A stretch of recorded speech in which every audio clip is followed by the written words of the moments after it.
Hi guys! For today's video, samahan nyo naman ako magluto ng crispy leeg na pwede pang ulam at pwede rin pang pulutan.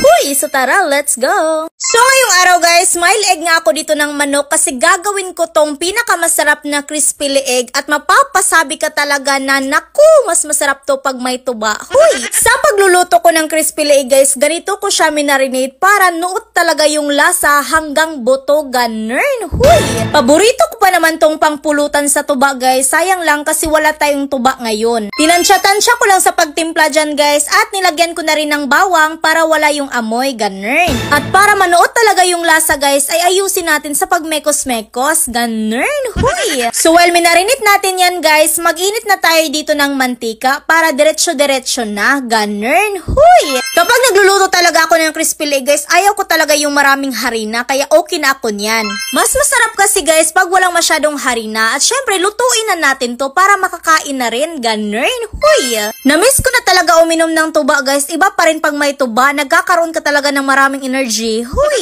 Iba na pala ang vitamins ngayon, tuba na pala, kaya hindi ako nagtataka bakit ang raming umiinom ng tuba at isa na ako dun. Huy! Oh, nga no, iyak man ang baby na, kay wala na nakainom og tuba. Pag meron naman maraming tuba, puro na lang reklamo, hay nako, babae talaga. Huy! At natatawa na lang talaga ako sa comment section guys kasi may nagsasabi doon, hindi daw ako tunay na babae kasi bakla daw ako kasi napakalaki ng aking bisong. Huy! Pero okay lang, nagkakamali lang talaga tayo minsan. Pero sa totoo lang guys, babae talaga ako. Tinuod yun ni ako ang bisong. Huy! Ano yung nakikita nyo sa video guys, yun na talaga, hindi na talaga yun magbabago. Huy! Balik muna tayo dito sa niluto kong crispy leg guys. Napaka-crispy nga at napakalasa talaga. Kaya gawin nyo rin to sa bahay nyo at huwag nyo rin kalimutan i-share tong video.